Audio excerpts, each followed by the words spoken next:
Good day, kids and grown-ups. Today I'm gonna read you Hansel and Gretel.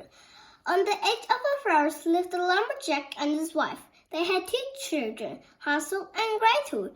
The family was very poor, and often there was not enough to eat. One evening, the wife said to her husband, "Tomorrow morning, we will take the children and leave them deep in the forest. They won't be able to find their way home, and we won't have to feed them." The husband wailed and did not want to cooperate with the plan, but his wife finally persuaded him. Hansel and Gretel had heard it. "What should we do now, Hansel?" the girl asked. "Wait, little sister, I have a plan," said Hans with confidence. And when his parents were asleep, he sneaked out of his cottage and stuffed his pockets full of white peppers. The next morning, the parents did indeed take Hansel and Gretel into the forest. They walked for a long time, but Hans secretly dropped a white pepper every few meters deep in the forest. The lumberjack built a fire for his children and said he would come back to collect them later. But the day passed and no one came back. The children finally fell asleep, and when they woke up, it was the middle of the night.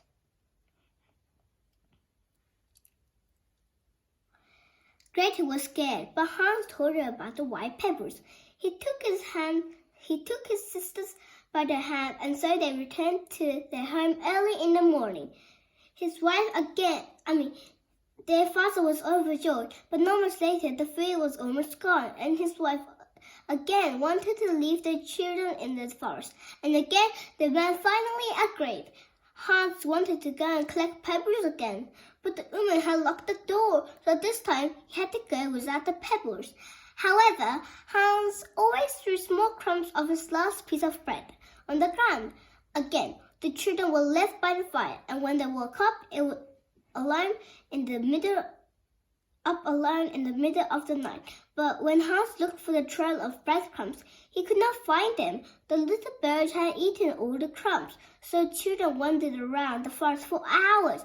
They were hungry and thirsty and were about to give up, when they suddenly saw a very special little house.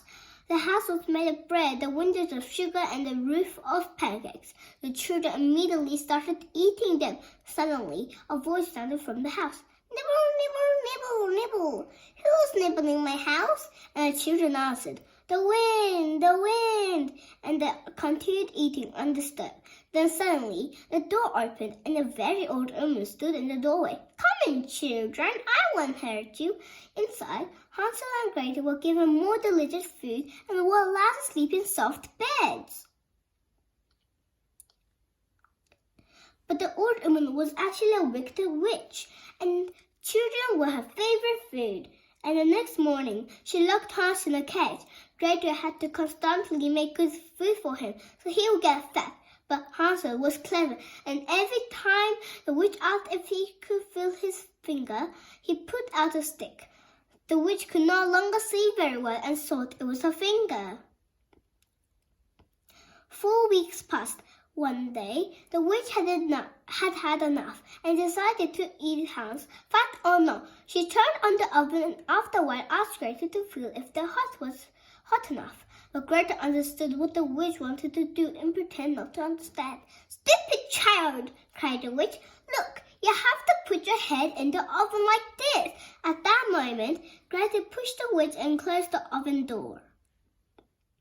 Gretel immediately freed Hansel. The children was overjoyed. Now that the witch was dead, they took a good look around her house. It was full of precious stones and pearls. They filled their pockets and went looking for their way home. After walking for a while, they suddenly recognized the forest path. They ran as fast as they could to their father's cottage. The lumberjack was overjoyed that his children were back. He had missed them so much. His wife had died in the meantime. With all the pearls and gems from the witch cottage, Hansel and Gretel and the father never had to worry about food again for the rest of their lives. And they live happily ever after. The end. And don't forget to subscribe so you won't miss any new episodes. Bye-bye!